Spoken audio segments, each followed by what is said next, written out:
Hello, Rameshwar Prasad Tiwari, व्याख्याता, सरस्वती शिशु मंदिर जयंत। आज आप सभी लोग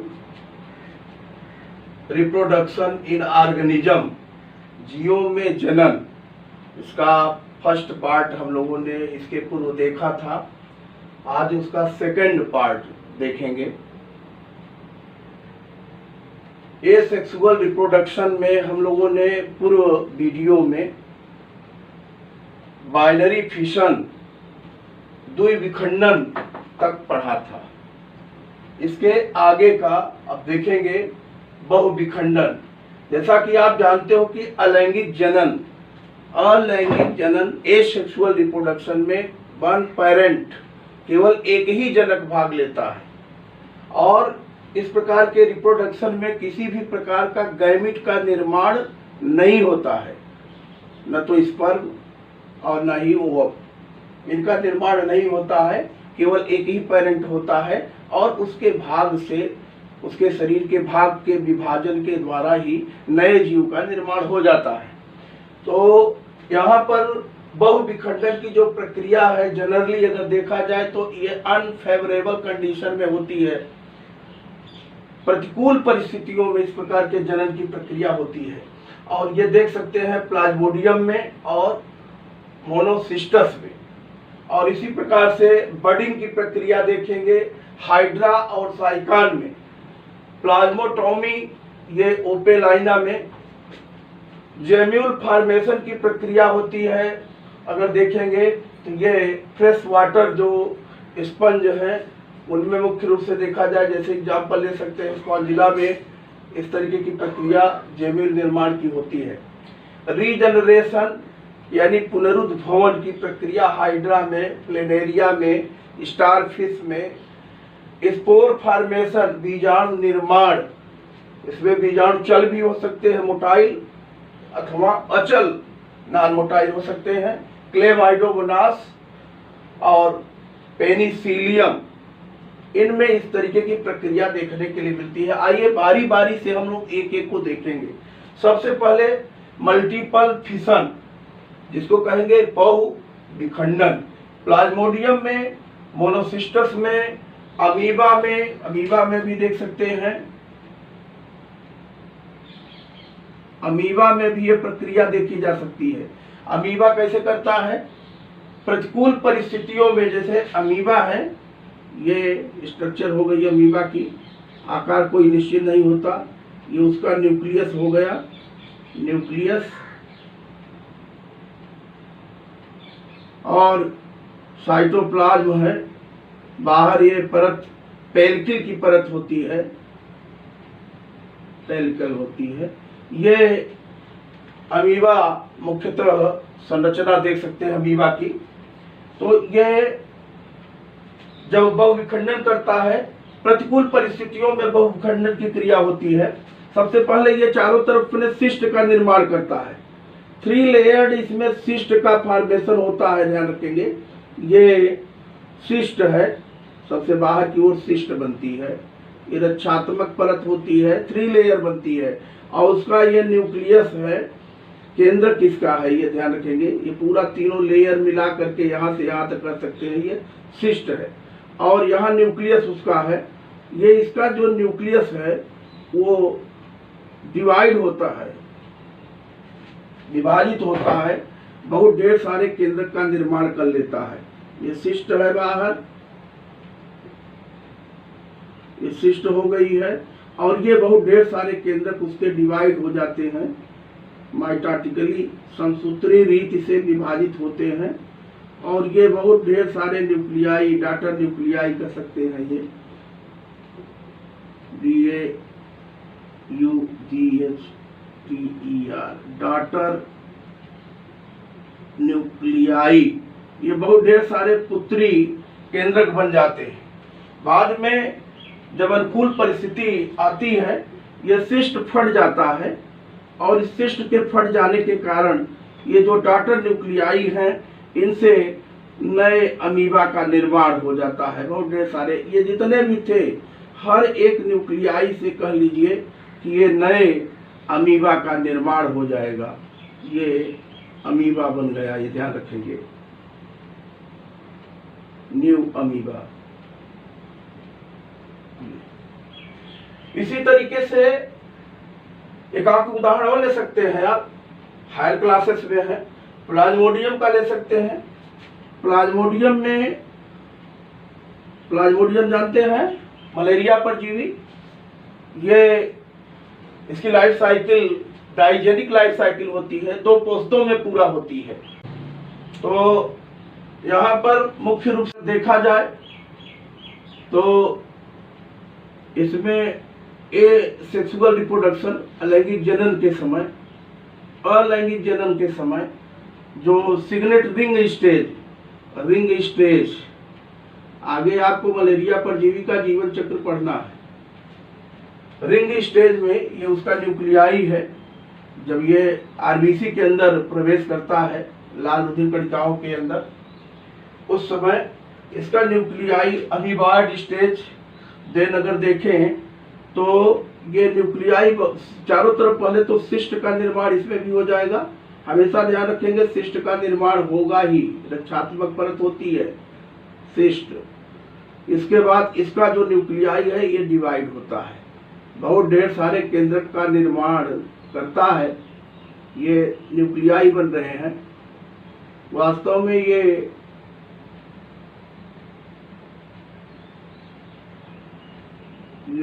जो केंद्रक बन रहे हैं ये सभी अंत में सिस्ट फटने के बाद, ये जब सिस्ट फट जाएगी तो इससे लिबरेट हो जाएंगे, बाहर निकल जाएंगे। ये क्रिप्टोजॉइट्स होते हैं, ये क्रिप्टोजॉइट्स हैं, क्रिप्टोजॉइट्स, ये अलग हो जाते हैं। तो इस तरीके से ये बहुत ढेर सारे न्यूक्लियाई नए स्पोर का निर्माण यहाँ पर कर लिए हैं, नए उससे जीव का निर्माण हो जाएगा, ये भी देखने के लिए मिलता है। तो कई उदाहरण ले सकते हैं। देन इसके बाद देखेंगे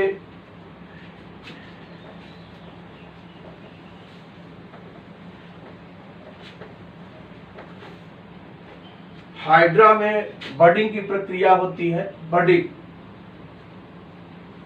ये एक्सोजीनसली बाहर की ओर बनते हैं बर्ड्स, ध्यान रखेंगे।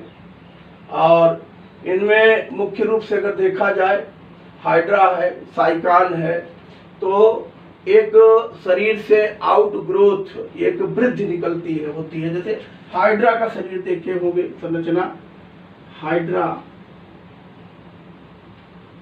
ये हाइड्रा हो गया आपका, टेंटिकल होते हैं ऊपर माउथ के चारों तरफ, ये 5 की संख्या में टेंटिकल, ये संरचना होती है, हाइड्रा है। तो इसके बेस वाले भाग से, निचले भाग से, यहां से कह सकते हैं कि एक आउट ग्रोथ निकलती है, ये आउट ग्रोथ, एक उभार निकलता है इस तरीके से। ये बर्ड है, ये बर्ड आगे जो है इससे पृथक हो जाती है, अलग हो जाएगी बर्ड जो निकल रही है। ये बर्ड इससे अलग होकर के नए हाइड्रा का निर्माण कर लेती है। बाद में आप दिखा सकते हैं इसको कि ये इससे अलग हो गई और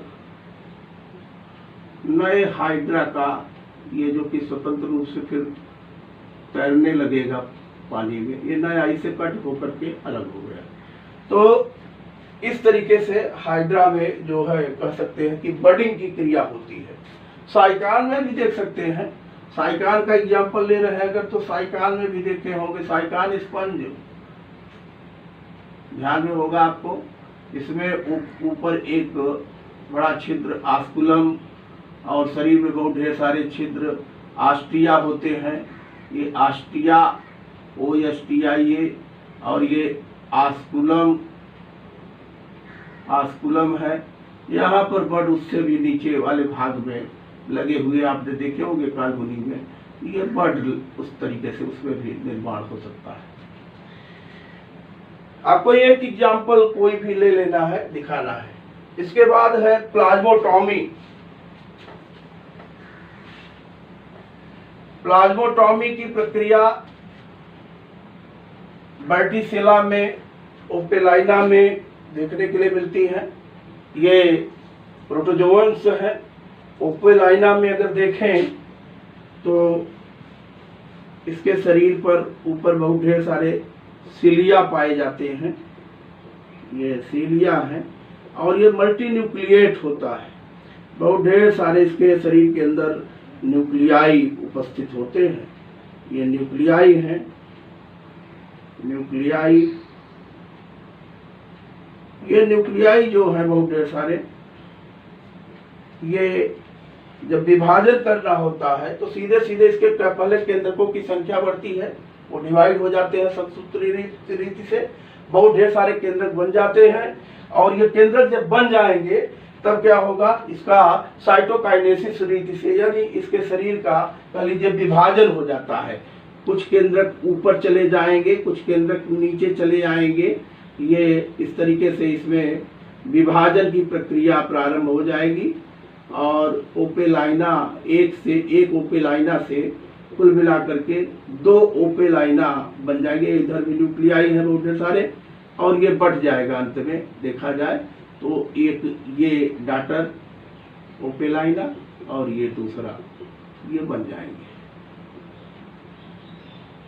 बहुत सरल विधियां हैं अलैंगिक जनन में। हाँ, ये ध्यान में रहे कि अलैंगिक जनन में केवल 1 पेरेंट भाग लेगा, पार्टिसिपेट होगा।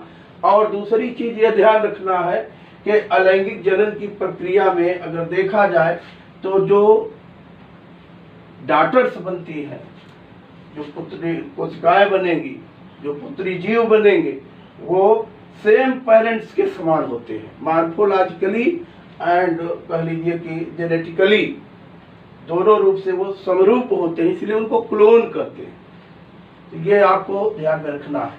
इसी तरीके से जेम्यूल फॉर्मेशन की बात कर सकते हैं।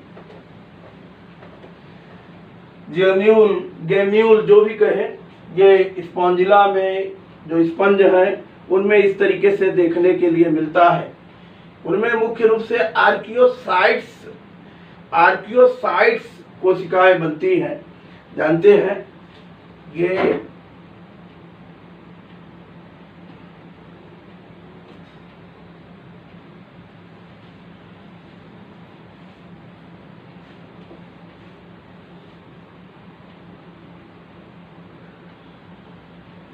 एक प्रकार से देखा जाए तो मुख्य रूप से जो प्रक्रिया आपने पढ़ी थी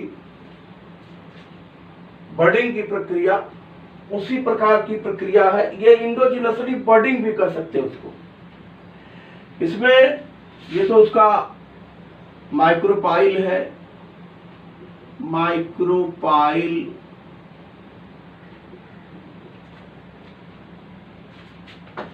और इसमें ध्यान रखेंगे मुख्यतः कंटिकाएं होती हैं। मोनाक्सान, ये सिंगल कंटिकाएं लगी रहती हैं शरीर के अंदर, डायग्राम में दिखा सकते हैं। मेन एनसीईआरटी वाली किताब में दिया हुआ है। तो ये मोनाक्सान,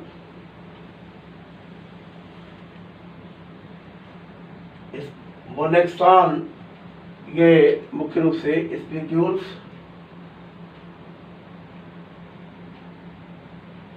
और इसके अंदर ये आउटर, सबसे बाहर की तरफ की जो झिल्ली होती है इसको आप कह लेंगे आउटर मेम्ब्रेन, आउटर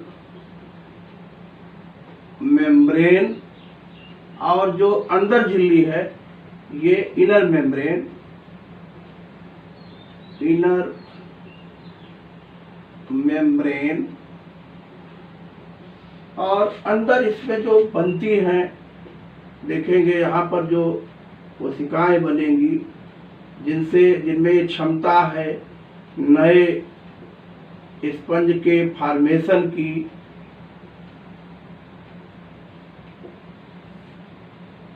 तो ढेर सारे उसमें बना देंगे आप कि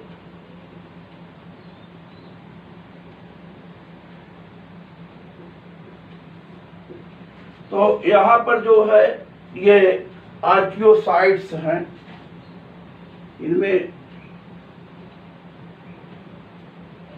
आर्कियोसाइट्स इनमें क्षमता है, ध्यान रखिए जो आर्कियोसाइट्स है इनमें क्षमता है नए जीव निर्माण की। तो इस तरीके से अगर देखा जाए तो जेम्यूल या गेम्यूल जो भी वो कहें, इनका निर्माण स्पंज में देखने के लिए मिलता है। इस प्रकार से ये जनन की प्रक्रिया करते हैं। देन रीजनरेशन, पुनरुद्भवन जिसको कहेंगे, ये स्टारफिश में भी देख सकते हैं। स्टारफिश स्पंज में भी होता है। स्पंज में तो बहुत ज्यादा रीजनरेशन की क्षमता होती है, सर्वाधिक रीजनरेशन की क्षमता स्पंज में होती है।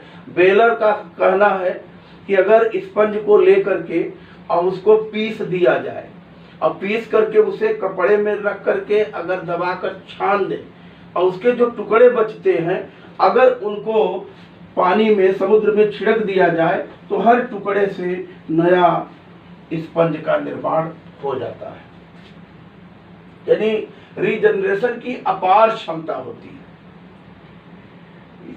आपके कोर्स में चूंकि हाइड्रा का दिया, हाइड्रा में रीजनरेशन कई बार पूछता है, पुनरुद्भवन प्लेनेरिया में पूछ सकता है। तो एक उदाहरण आप ले लें हाइड्रा का, वैसे ही प्लेनेरिया में होगा। हाइड्रा में अगर रीजनरेशन की प्रक्रिया, हाइड्रा को भी किसी तरीके से कितने भी टुकड़े में काट दें, हर टुकड़े से नया हाइड्रा का निर्माण हो सकता है। हर टुकड़े से नए हाइड्रा का निर्माण हो जाता है। तो कहने का मतलब ये है, हाइड्रा का नाम भी ट्रम्बले ने इसीलिए रखा था। हाइडन जो राक्षस था, जिसको वरदान था कि उसको कितने भी भाग काट दिए जाए, हर भाग से नया हाइड्रा तैयार हो सकता है। नया हाइड्रा तैयार होने का मतलब यही था। उसी को लेकर के यहाँ पर इसका नाम ही पड़ा था हाइड्रा। तो इसको कितने भी टुकड़े में विभाजित कर दिया जाए, जैसे मान लीजिए एक हाइड्रा है, एक डायग्राम ले लें आप, ये हाइड्रा है, मान लीजिए ये टेंटिकल्स है। ये हाइड्रा में, ये हाइड्रा की संरचना है। अगर इसको, टेंटिकल है, बॉडी है, अगर इसको कट कर दे हम, मान लीजिए ये कट कर दिए 3 भागों में, अपर, मिडिल, लोअर, तो हर भाग में एक क्षमता है। जैसे ये ऊपर का भाग इतना है, इसका ये ओल्ड पार्ट, ये ओल्ड पार्ट है उसका, तो ये ओल्ड पार्ट, तो इसमें ये क्षमता है कि नीचे का पार्ट जो है ये रीजनरेट करने लगता है, सेल्स डिवाइड होकर बनाने लगती है और अंत में इससे एक कह लीजिए कि नए हाइड्रा का निर्माण हो जाता है। ये इतना ओल्ड पार्ट है इसका। और ये रीजनरेटेड पार्ट है। रीजनरेटेड माने रीजनरेशन हो रहा है, रीजनरेटेड पार्ट, रीजनरेटेड पार्ट है जो नया बना है। इसी तरीके से अगर मिडिल वाले पार्ट को लेकर चले आप, जो दोनों तरफ से कटा हुआ भाग है, आप देख रहे हैं ये मिडिल पार्ट को, तो ऊपर की तरफ भी भाग निर्मित होने लगता है सेल्स डिवाइड होकर के, और नीचे की तरफ भी डिवाइड होकर के बनाने लगती है। तो यहाँ ऊपर भी बनने लगेगा और नीचे भी, और अंत में आप दिखा देंगे कि एक नए हाइड्रा का निर्माण हो गया। ये बीच में दिखा देंगे कि ये ओल्ड पार्ट था इतना, और ये रीजनरेटेड पार्ट हुआ, ये रीजनरेटेड पार्ट है। ये दोनों ही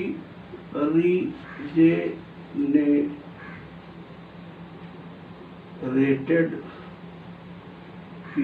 पार्ट ये बने हैं, दोबारा बने हैं, नए बने हैं, तो ये रीजनरेटेड पार्ट है। ये ओल्ड पार्ट था, ये ओल्ड पार्ट। इसी तरीके से अगर ये नीचे वाले भाग को दिखाएंगे तो नीचे वाला भाग भी ऊपर की तरफ उसकी कोशिकाएं डिवाइड होकर के नया बनाने लगती हैं, ध्यान रखें। तो ये भी अंत में आप दिखा ले कि एक नया हाइड्रा बन गया और इसका ये ऊपर का भाग इतना रीजनरेट हो गया, क्योंकि नीचे का था, ये ओल्ड पार्ट है, ये ओल्ड पार्ट है और ये उसका रीजनरेटेड पार्ट हुआ है और ये ओल्ड पार्ट है। इस तरीके से आप देख सकते हैं कि जो हाइड्रा है उसमें पुनरुद्भवन की क्षमता होती है। इसी प्रकार से प्लेनेरिया का भी पूछे तो प्लेनेरिया का चित्र बनाकर कट करके आप दिखा सकते हो।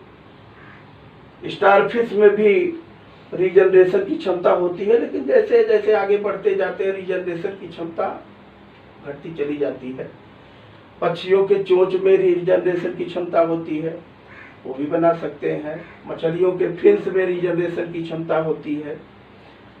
लेकिन ये रीजनरेशन कुछ अलग है। छिपकली के पूंछ में रीजनरेशन की क्षमता होती है, देखते होंगे, वो तो स्वाद रचाती है, कट जाती है शत्रु से वो करने के लिए, धोखा देने के लिए, तो नई बन जाती है।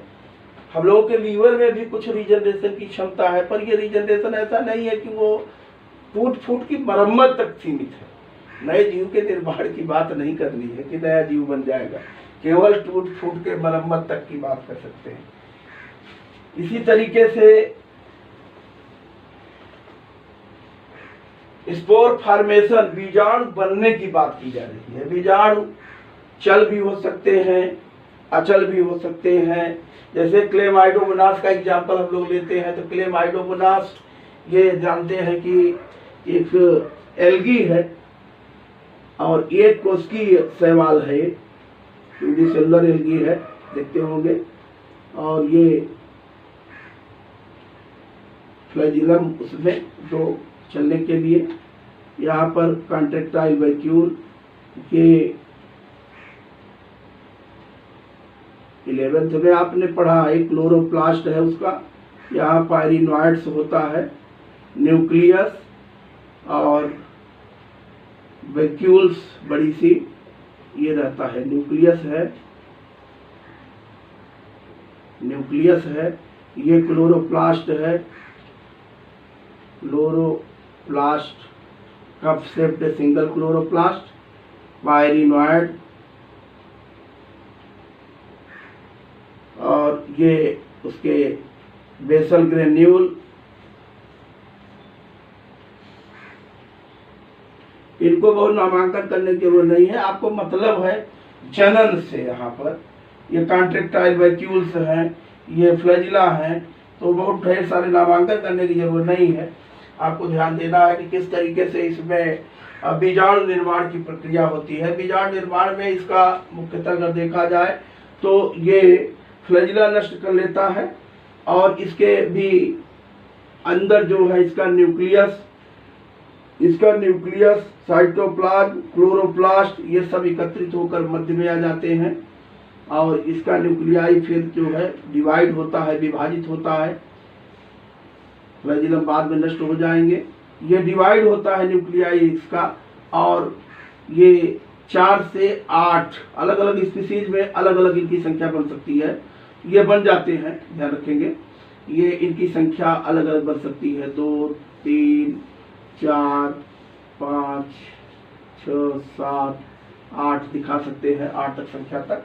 और ये अंत में ध्यान रखेंगे, ये मान लीजिए फ्लैजिलम नष्ट हो चुका है, इसके अंदर ये बंद है, और जब ये फटेगा बाद में इसका आवरण, तो इससे ये क्लेमाइडोमोनास जो होंगे ये लिब्रेट हो जाएंगे। आप दिखा लीजिए किस तरीके से ये क्लेमाइडोमोनास बाहर निकलेंगे और ये नया जीव बन चुका है। ये वाटर में, पानी के अंदर तैरेंगे। मेन संरचना उनकी फिर सेम वैसी ही होगी। इस तरीके से इनमें देख सकते हैं स्पोर फॉर्मेशन। यहाँ स्पोर जो बना है वो मोटाइल है, वो स्पोर देख रहे हैं आपकी चल है। अचल नॉन मोटाइल स्पोर्स का भी फॉर्मेशन होता है। अचल जो स्पोर कह लीजिए कि बीजाणु है, पेनिसिलियम में देख सकते हैं। पेनिसिलियम क्या है? फंगस है, कवक है, और इनमें कोनिडिया का निर्माण होता है। कोनिडिया बनते हैं कोनिडियोफोर के ऊपर, यानी उसका जो माइसीलियम होता है कवक जाल, वो ध्यान रखेंगे कोनिडियोफोर माने इस तरीके से ऊपर रचना बनाता है। ये कोनिडियोफोर हो जाएंगे।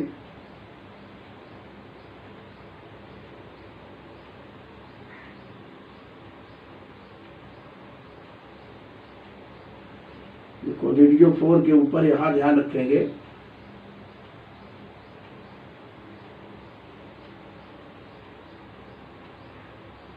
आ भी सकता है एग्जाम में, कभी कभी केवल डायग्राम पूछ देता है कि पेनिसिलियम के कोनिडिया का नामांकित चित्र बनाइए।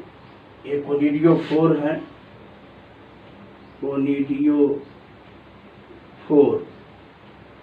फोर माने धारण करना, कोनिडिया को धारण करने वाला कोनिडियोफोर। तो यहाँ पर कोनिडिया, इनके ऊपर कोनिडिया लगेंगे, कोनिडियोफोर के ऊपर। बड़ी प्यारी संरचना दिखती है जब ये कोनिडिया चेन में लगे होते हैं। ये कोनिडिया है। कोनिडिया इस तरीके से पूरे में आप दिखा लेंगे कि ये कोनिडियोफोर के ऊपर कोनिडिया चेन में लगे होंगे, और बाद में ये कोनिडिया इससे लिबरेट होंगे, टूट जाएंगे, और ये हवा के साथ उड़ करके पहुंच जाएंगे और अंकुरित होंगे अपने अनुकूल माध्यम में, अपने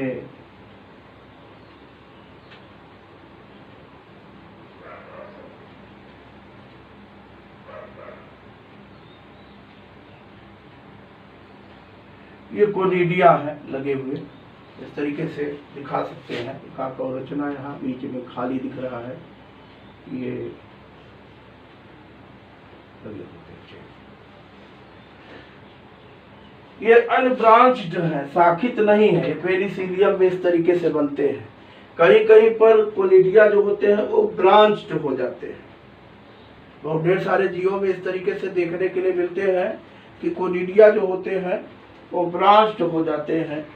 इस पर जिलस वगैरह में देख सकते हैं, वहाँ पर कोनिडिया बनाना हो तो बना भी सकते हैं कि कोनिडिया ब्रांच, जैसे कोनिडियोफोर ये आगे जा रहा है, ये कई शाखाओं में फिर विभाजित हो जाता है, इनसे भी शाखाएं लग जाती हैं, ध्यान रखेंगे।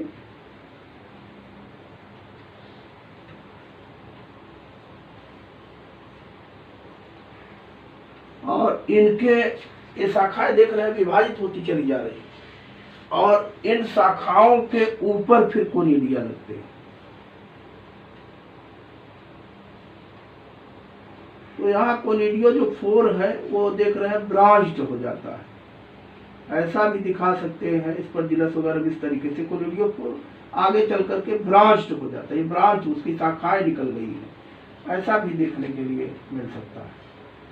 तो इस तरीके से आप देख रहे हैं कि अलैंगिक जनन की ये बहुत ढेर सारी विधियां हैं जिनको आपको जानना है। इन्हीं में से कि कोई भी एग्जाम में पूछा जा सकता है, इसलिए इनको भली भांति सभी को इनके चित्र बनाने का अभ्यास, इनके एग्जाम्पल, ये सारी चीज़ें याद करेंगे। ये अपना आज जो है लैंगिक जनन का पार्ट इसका ख़त्म हुआ वीडियो में। ये दूसरा पार्ट था अपना वीडियो का। अब एक पार्ट में आगे और देखेंगे, क्योंकि इसको अपलोड करने में काफ़ी दिक्कत होती है, ज़्यादा बड़ा जब हो जाता है।